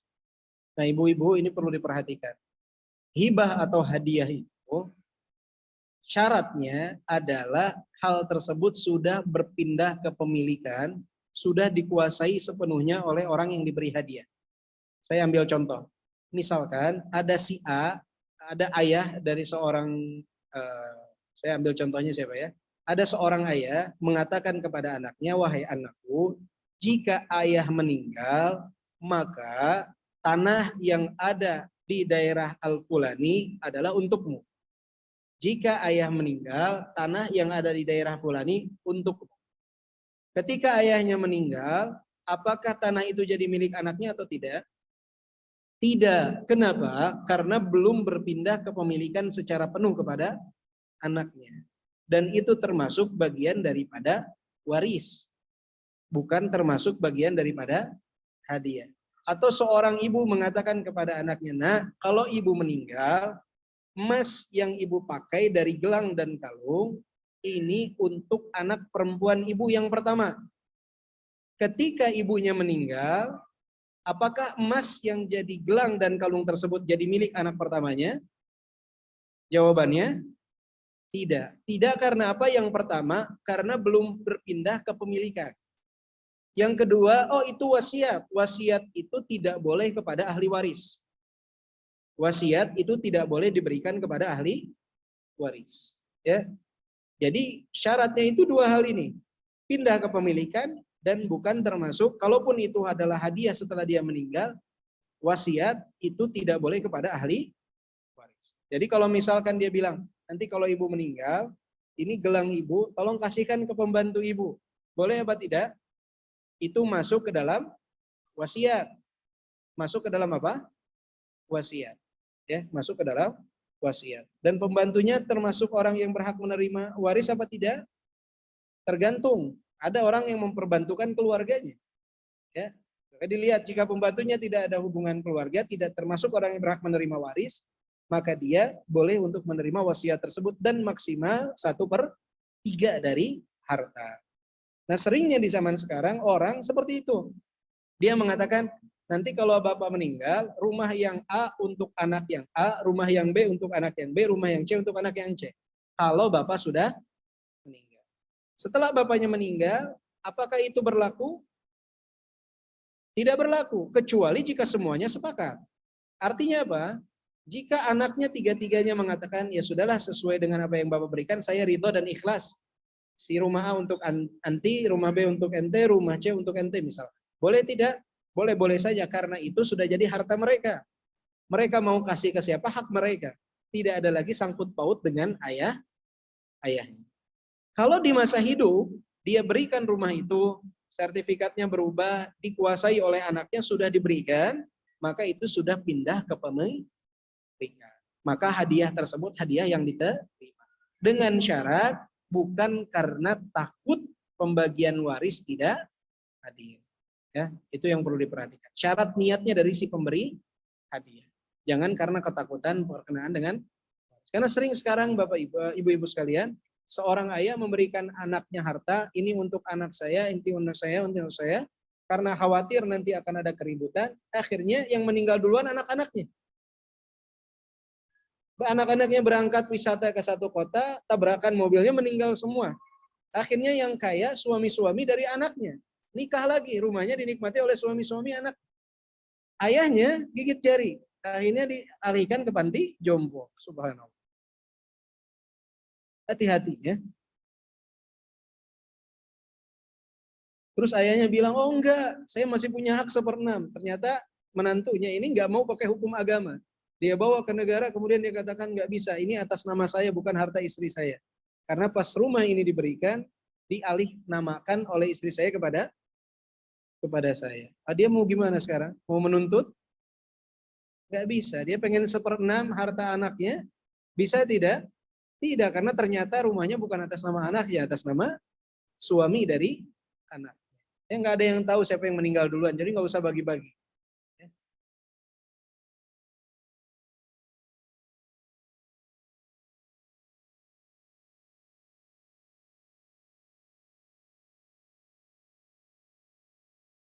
Bolehkah berdoa tentang penjualan rumah yang terkena sengketa dikarenakan belum terjual? Boleh kalau hanya berdoa, ya Allah, mudahkan urusan kami agar rumah tersebut dapat laku terjual, ya, yang dapat kami manfaatkan nanti uangnya di jalanmu, nggak masalah. Bolehkah disertai dengan nazar? Misalkan jika rumah laku saya akan sedekah berapa persen. Nazar ini sesuatu yang makruh ibu-ibu, jadi perlu diperhatikan. Kalau ibu mau sedekah dari awal saja, tidak perlu dinadarkan. Karena nazar ini kenapa disebut makruh? Mewajibkan apa yang tidak wajib untuk ibu. Mewajibkan apa yang tidak wajib untuk ibu. Jadi ibu kalau mau sedekah, sedekah saja. Tidak usah disyaratkan kalau rumah laku saya mau sedekah. Akhirnya sesuatu yang tidak wajib menjadi wajib. Kita nggak tahu nanti ketika menjual rumah kebutuhan kita tuh apa. Bisa saja kita punya kebutuhan yang mendesak. Ketika kita punya kebutuhan yang mendesak, ada wajibnya nazar ini, jadi mewajibkan sesuatu yang tidak wajib. Ya. Dan ini adalah Rasulullah pernah mengatakan nazar ini datang dari orang yang bakhil, pelit. Karena akan beribadah mensyaratkan kepada Allah Subhanahu wa taala. Saya mau sedekah ya Allah, tapi lakukan dulu rumah saya. Saya mau puasa ya Allah, tapi luluskan dulu anak saya. Jadi memberikan syarat kepada Allah. Kalau mau saya beribadah ya Allah, tolong selesaikan urusan dunia saya. Maka ini sesuatu yang kurang baik. Tapi kalau sudah bernadar, wajib untuk ditunaikan.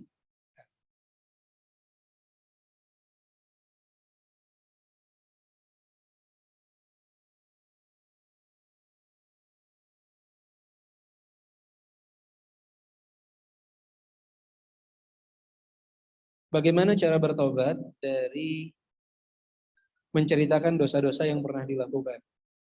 Dia beristighfar kepada Allah Subhanahu wa taala, kemudian juga menyebutkan tentang efek negatif dari dosa-dosa tersebut, sehingga orang-orang yang pernah mendengar cerita itu tidak berkeinginan atau tidak mencontoh dosa yang telah dilakukan. Ya, Allah Ghafar, Allah Zat yang Maha Pengampun, Allah At-Tawwab, Allah Zat yang Maha menerima taubat. Maka bertobat kepada Allah, beristighfar dan berikhtiar untuk menyebutkan efek negatif dari hal tersebut, sehingga tidak ada yang mencontoh dari hal itu. Bagaimana jika saya menghindar dari orang yang sering suudzon kepada takdir Allah Subhanahu wa taala, khawatir terwarnai oleh tindakannya, artinya terpengaruh oleh yang sering dia. Yang seperti ini dinasehati Ibu sekalian. Orang-orang biasanya yang bersuudzon kepada Allah karena mereka lemah keimanannya. Lemah keimanan mereka ini menyebabkan mereka bersuudzon terhadap takdir Allah, dan ini pun harus dijaga. Jadi salah satu hal yang sering dan pernah saya sampaikan kajian pekan lalu kalau tidak salah di tempat lain, bahwa di zaman sekarang itu banyak orang yang tanpa terasa mereka itu telah menyebabkan orang-orang itu bersuudzon kepada Allah Subhanahu wa taala. Jadi banyak orang yang memamerkan kenikmatan di media sosial saat ini, ternyata yang melihat apa yang dia pamerkan itu adalah orang-orang yang lemah keimanannya. Akhirnya mereka menjadi suudzon kepada Allah Subhanahu wa taala. Mereka menjadi pesimis dalam kehidupannya. Salah satunya sebabnya adalah karena orang-orang yang memamerkan kenikmatan yang Allah Subhanahu wa taala berikan kepadanya. Oh, saya berdalil dengan ayat Allah Subhanahu wa taala. Allah Subhanahu wa taala berfirman di dalam Al-Qur'an, "Alhaakumut takatsur hatta zurtumul maqabir, kalla sawfa ta'lamun, thumma kalla sawfa ta'lamun. كلا لو تعلمون علم اليقين لترون الجحيم ثم لترونها عين اليقين ثم لتسألن يومئذ عن النعيم." Saya berdalil dengan ayat tersebut. ثم لتسألن يومئذ عن النعيم. Saya akan ditanya tentang nikmat yang Allah berikan kepada saya. Antum akan ditanya tentang nikmat tersebut, bukan disuruh menceritakan nikmat tersebut. Anda punya dalil yang lain. Dalilnya apa?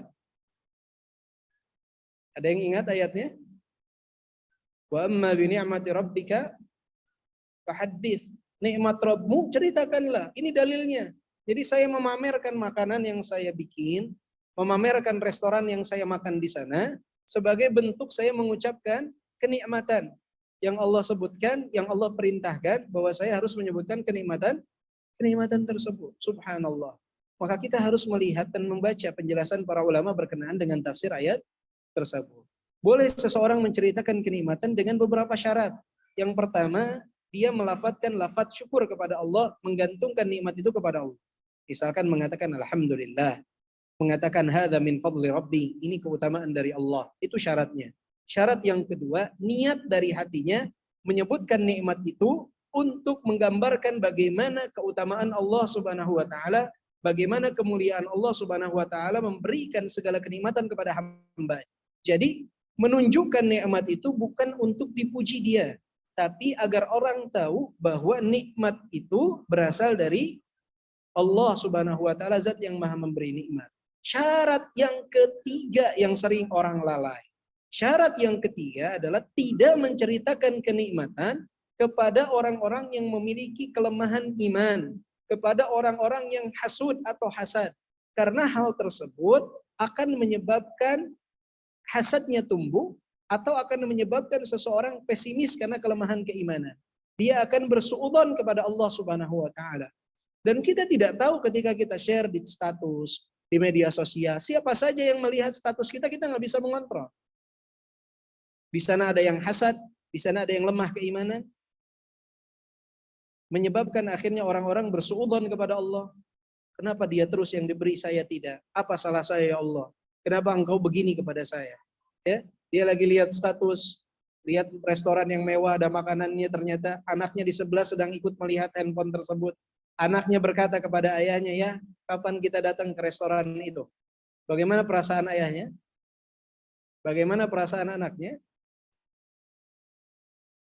Ya, ini syarat yang ketiga ini yang sering dilalaikan oleh kaum muslimin, khususnya kita-kita ibu-ibu sekalian.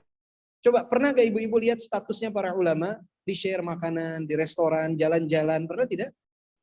Pernah tidak ibu-ibu lihat statusnya para ulama di media sosial? Yang ada media sosial mereka sibuk men-post mereka naik pesawat bisnis kelas kah, mereka naik pesawat kah, naik jet pribadi kah, mereka naik mobil mewah kan? Nggak pernah. Karena mereka tahu posisi syarat yang ketiga ini. Tidak semua yang melihat itu tinggi keimanannya. Tidak semua yang melihat itu senang dengan kenikmatan yang Allah berikan kepada kita. Di sana ada mata-mata yang hasad, yang melihat hal tersebut akan bertambah hasadnya kepada kita. Ini syarat yang ketiga yang sering dilalaikan. Maka seseorang dia harus menyebutkan kenikmatan ketika ditanya misalkan oleh seseorang, antum gimana bulan ini? Katakan apa? Alhamdulillah, Allah berikan rezeki kepada saya. Alhamdulillah. Jangan mengatakan, oh susah, makan aja susah. Padahal Allah kasih kepada dia rezeki. Itu yang tidak boleh. Ya. Jadi kalau ada orang yang bertanya, antum gimana? Alhamdulillah, Allah berikan nikmat kepada saya. Tapi bukan berarti sering mempertontonkan nikmat-nikmat tersebut. Apalagi di media sosial yang semua orang melihatnya. Akhirnya mulai pesimis. Seseorang mulai berasa apa? Kecil karena hal tersebut.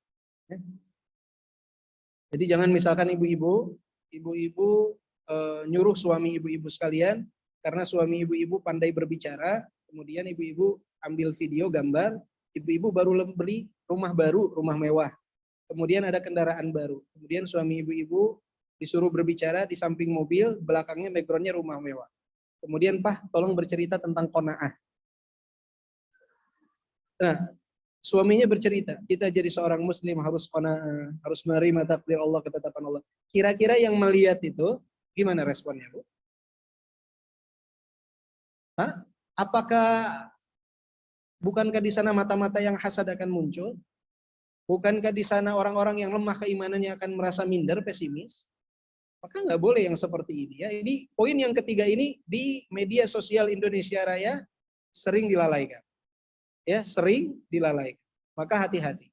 Ya. Bahkan yang ikut pengajiannya, yang nggak ikut pengajiannya, seakan-akan masing-masing semua ingin mempertontonkan kemewahan hidupnya, kenikmatan yang Allah berikan di media sosial. Ya. Ini sesuatu yang sangat menyedihkan. Kemudian,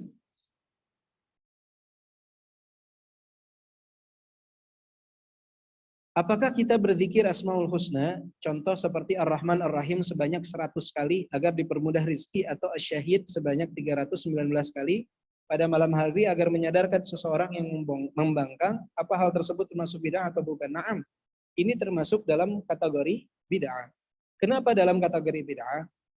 Karena yang pertama, ibu-ibu sekalian, dia mengkhususkan bilangan tertentu. Ketika dia mengkhususkan bilangan tertentu, dia harus mendatangkan dalil. Dari mana Anda mendapatkan keterangan 100 kali ini? Dan Anda menyebutkan ada keutamaan bahwa akan dimudahkan rezekinya. Harus orang tersebut mendatangkan dalil. Karena dia berbicara tentang sesuatu yang gaib. Tentang faedah keutamaan dari satu amalan. Yang tahu ini, faedah keutamaan suatu amalan itu hanya akan datang dari Al-Quran dan As-Sunnah. Kalau dia mengatakan ini harus mendatangkan dalil. Tidak mendatangkan dalil berarti dia mengkhususkan bilangan, mengkhususkan keutamaan, dan ini tidak ada contohnya. Begitupun pengucapan Asy-Syahid sebanyak 319 kali agar menyadarkan seseorang yang membangkang. Keutamaan ini dan bilangan ini harus ditanyakan dalilnya mana. Karena Anda mengkhususkan hal tersebut. Dan cara yang tepat dalam pemanfaatan Asmaul Husna, penyebutannya adalah untuk berdoa. Jadi kita ketika menyebutkan tidak sebatas misalkan Ya Rahim, Ya Rahman, Ya Rahim, Ya Rahman. Tidak. Tapi manfaatkan itu untuk kita berdoa. Ya Rahman, irhamni. Wahai Zat yang Maha Pengasih, yang Maha Penyayang, sayangilah kami. Jadi itu cara penggunaan dari Asmaul Husna. Ya.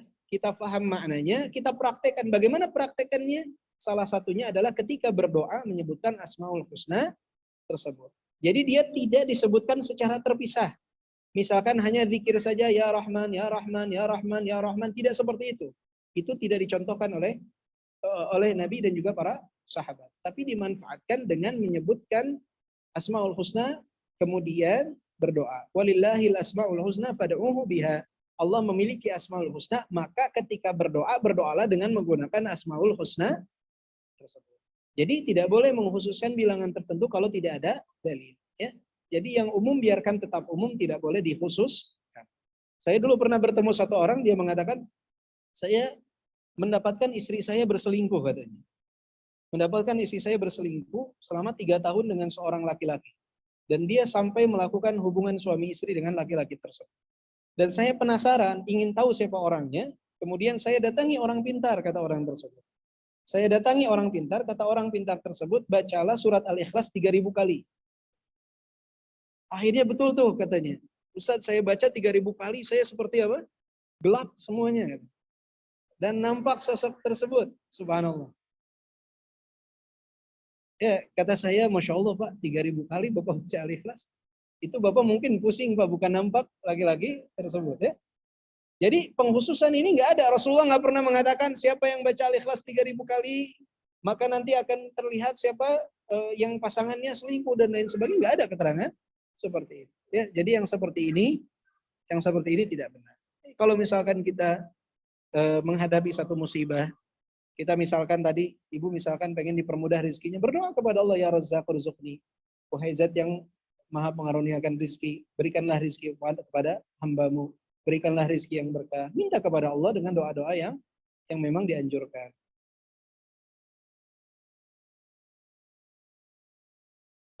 Kalau saya berdoa, saya malu dengan banyak maksiat yang pernah saya lakukan.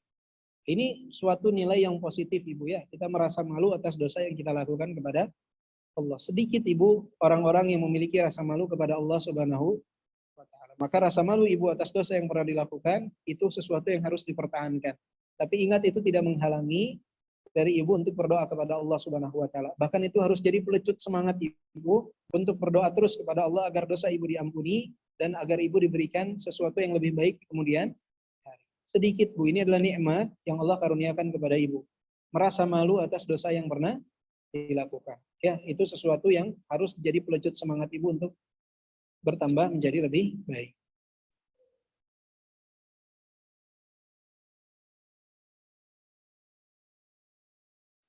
Jika suami sering melakukan hal yang dilarang agama seperti berzina, bermaksiat, sholat bolong-bolong, tapi tanggung jawab memberi nafkah sudah diingatkan, tapi istri masih begitu juga. Bagaimana sikap istrinya? Diberikan ketegasan Ibu, karena para sahabat mengatakan tidak ada satu amalan yang disepakati kekufurannya adalah kecuali meninggalkan sholat. Dan Rasulullah mengatakan, al-ahdu ladzi bainana wa bainahumus shalah man tarakaha faqad kafar. Perbedaan antara kita dengan mereka adalah sholat. Siapa yang meninggalkan sholat maka dia telah kufur. Dan seorang wanita muslimah itu tidak boleh bersama laki-laki yang kufur. Maka Ibu perlu ketegasan dalam artian memberikan nasihat, kalau bisa diambil orang yang kira-kira dihormati oleh suami Ibu, yang kira-kira dihargai oleh suami Ibu untuk memberikan nasihat secara langsung. Ya. Dan ini adalah suatu perkara yang besar, bukan perkara yang kecil. Ya. Meninggalkan sholat adalah perkara yang besar.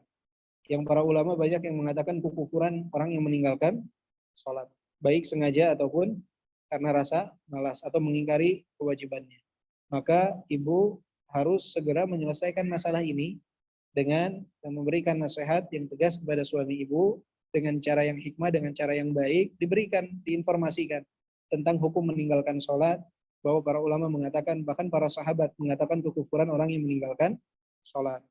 Diajak berdiskusi dengan orang yang dapat berdiskusi dengan suami Ibu. Ini perkara yang besar. Lebih besar daripada perzinahan yang dilakukan, lebih besar daripada hal yang lain. Ya. Meninggalkan sholat ini perkara yang besar. Betul berzina itu dosa besar, tapi meninggalkan sholat ini dihukumi oleh para ulama, banyak yang menghukuminya kufur. Orang yang berzina para ulama tidak menghukuminya kufur. Ya. Tapi meninggalkan sholat banyak yang menghukuminya kufur. Maka berhati-hati.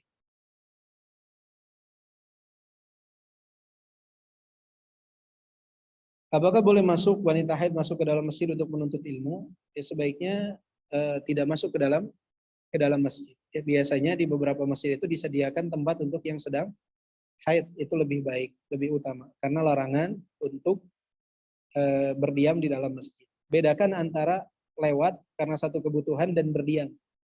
Ya, kalau lewat sebatas lewat karena ada satu kebutuhan, insya Allah tidak mengapa. Tapi jika berdiam, termasuk yang sedang umroh, sebaiknya tidak. Ya. Karena meninggalkan masjid itu juga bagian daripada ibadah. Ya. Maka dicari lihat, misalkan ada masjid yang menyediakan tempat khusus untuk wanita yang haid, itu lebih baik. Atau di zaman sekarang, masya Allah kemajuan teknologi, jika seseorang tidak hadir secara langsung pun, karena tempatnya terbatas, dia bisa memanfaatkan kemajuan teknologi untuk tetap menuntut ilmu.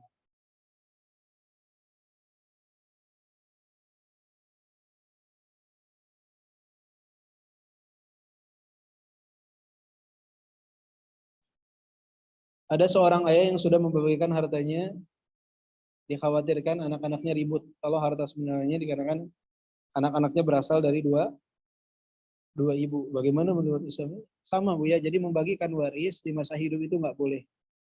Ya, hukum Allah itu jauh lebih adil. Karena nggak tahu yang tadi saya sebutkan. Bisa saja ayahnya meninggal duluan, bisa saja anak-anaknya yang meninggal duluan. Nggak ada yang tahu. Ya. Tidak ada yang tahu siapa yang akan meninggal terlebih dahulu. Jadi seseorang hendaknya menyerahkan kepada hukum Allah Subhanahu wa taala. Hukum meminum obat penunda haid ketika umroh dan haji. Jadi ibu-ibu di dalam umroh dan di dalam haji yang dilarang bagi wanita haid itu hanyalah tawaf di hadapan Ka'bah. Jadi wanita ketika haji, ketika dia hari tarwiyah berada di Mina, kemudian tanggal 9 Dzulhijjah pergi ke Arafah, setelah terbenamnya matahari dia meninggalkan Arafah menuju Muzdalifah, dia lempar jumroh, bermalam di Mina, itu boleh semua. Yang dilarang hanya tawafnya saja sampai suci, ya, sampai suci. Dan jika misalkan dia sudah selesai seluruh rangkaian ibadah umroh, pas mau pulang, kemudian didapati dia haid sehingga belum melaksanakan kewajiban tawaf wada di dalam haji, tidak menyelesaikan tawaf wada. Boleh tidak? Boleh, karena kewajiban tawaf wada bagi yang haji itu dikecualikan bagi wanita yang haid dan nifas. Ya. Apakah boleh meminum? Kalau saya tidak menyarankan, karena biasanya akan merubah siklus haid. Akan merubah siklus haid. Sesuatu yang harusnya keluar ditahan, pasti akan menimbulkan kemudaratan. Ya. Jadi, wallahu alam, kalau saya biasanya menyarankan tidak perlu meminum obat penahan haid. Dan biasanya sudah minum pun masih cakap keluar biasa.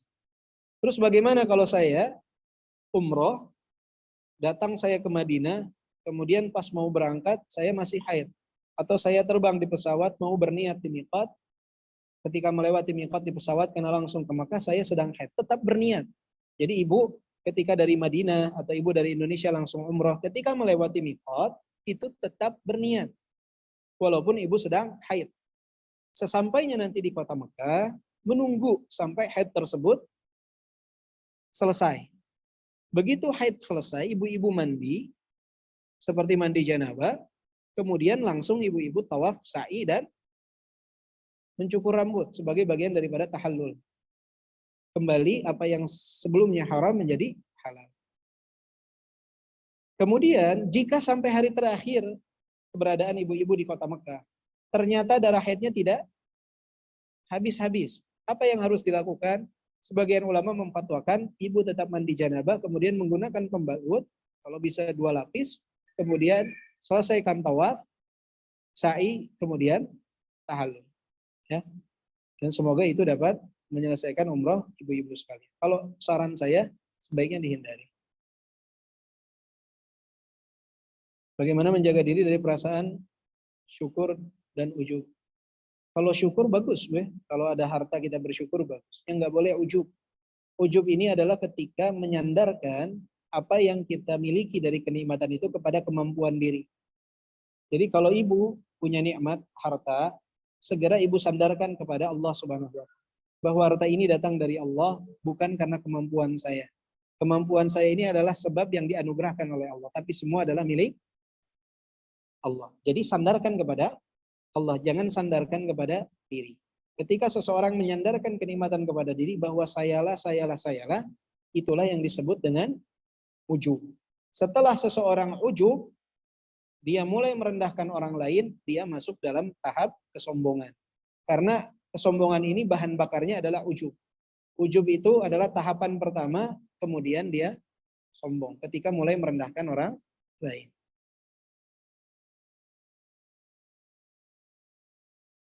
Apakah ketika sesudah adzan berdoa ditutup dengan sholawat Nabi? Di dalam doa kita ibu-ibu itu disunahkan untuk mendahului doa dengan memuji Allah dan bersolawat. Jadi yang terbaik sholawat itu di bagian awal. Kita memuji Allah, bersolawat, baru kemudian kita berdoa.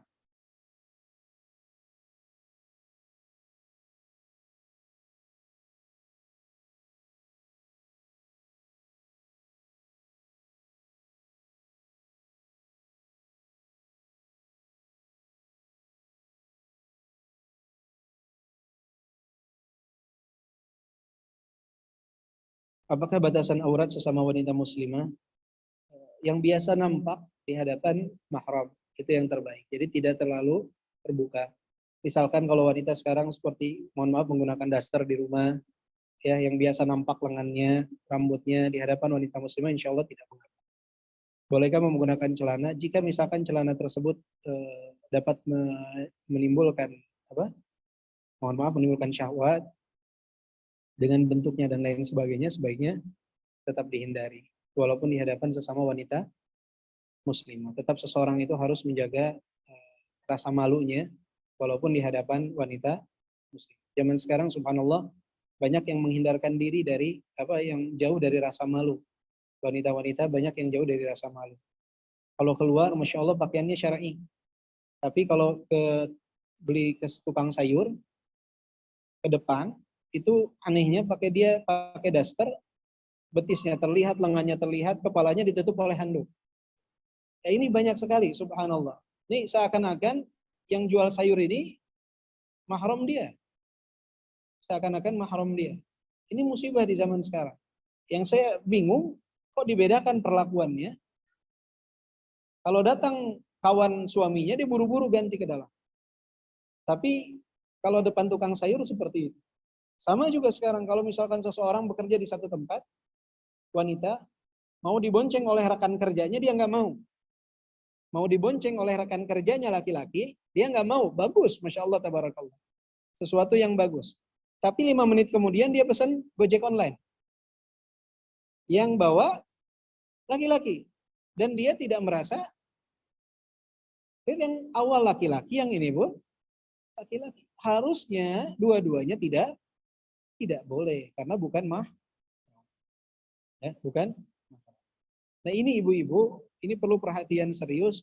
Kenapa ada perlakuan berbeda di antara yang satu dengan yang lain. Sama kayak di Saudi Arabia juga banyak yang seperti itu. Wanita keluar pakai cadar, ya, di dalam rumahnya ada supir, dia orang India, ke orang Indonesia, ke Bangladesh, dia biasa saja bermuamalah dengan mereka. Ya, ada yang tidak pakai cadar, ada yang pakainya biasa saja. Seakan-akan ini tidak memiliki ketertarikan kepada wanita. Hati-hati ya. Sama juga seperti misalkan kalau di luar rapi, di dalam rumah dengan iparnya, dia biasa saja. Padahal ipar tetap bukan mahram. Ada yang di luar tidak mau bersalaman dengan laki-laki lain, tapi di dalam rumah dengan iparnya dia salaman biasa. Ingat, alhammu huwal maut. Ipar adalah kematian. Kenapa disebut ipar adalah kematian? Karena ketika ibu dekat dengan ipar ibu, orang di luar itu tidak mengingkari. Di sanalah pintu syaitan akan masuk dengan sangat mudah. Berapa banyak kasus perselingkuhan itu adalah dengan orang terdekat. Maka hati-hati.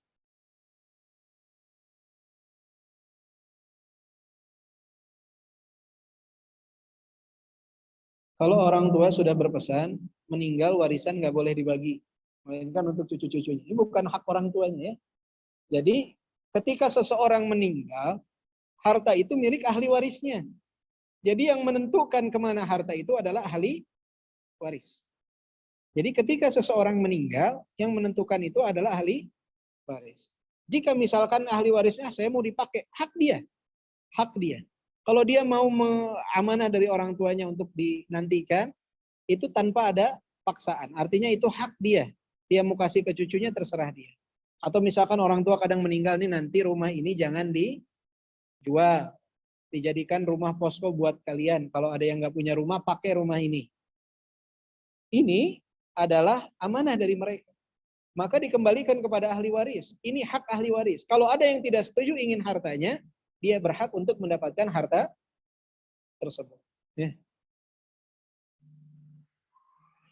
Jadi yang terbaik, misalkan ibu contoh ya, ada satu rumah nih, misalkan rumah ini nggak boleh dibagi. Nanti untuk cucu-cucu. Maka ahli warisnya misalkan 2 laki-laki, 1 perempuan.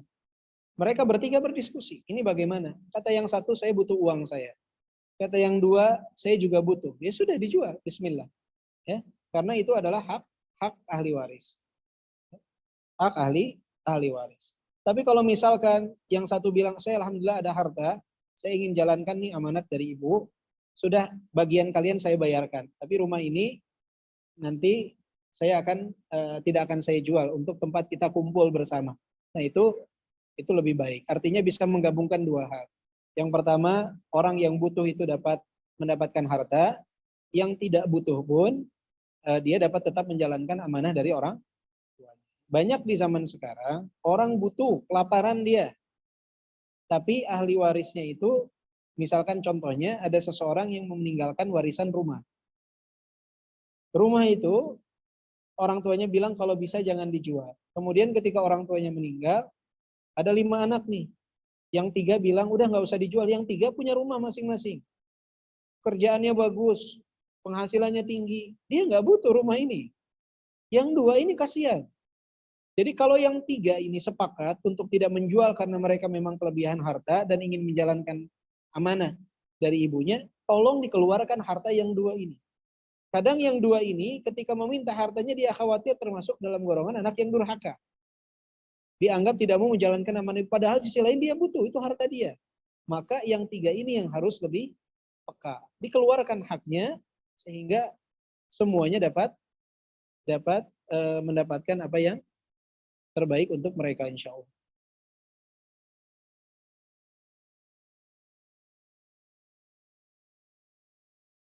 Apakah boleh untuk memberikan bantuan dalam perayaan-perayaan bid'ah?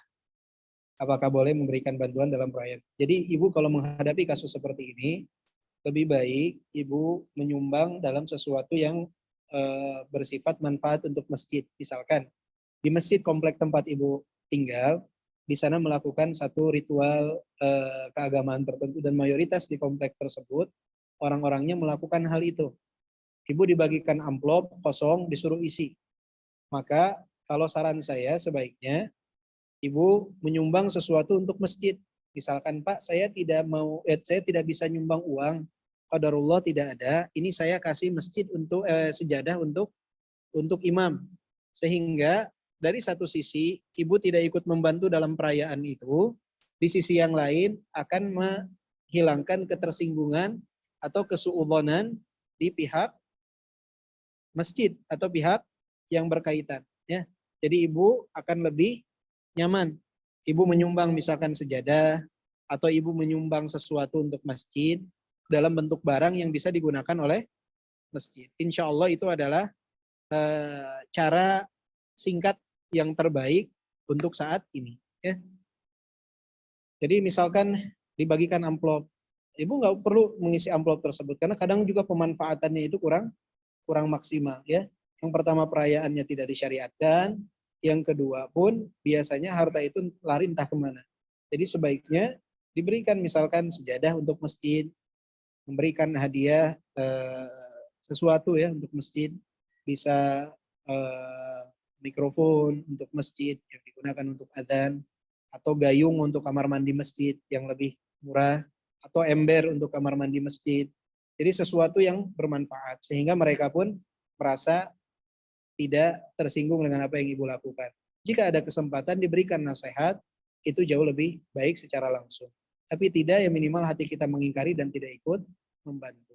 Allahu a'lam bishawab, semoga bermanfaat. Mohon maaf jika ada kesalahan dan kekeliruan.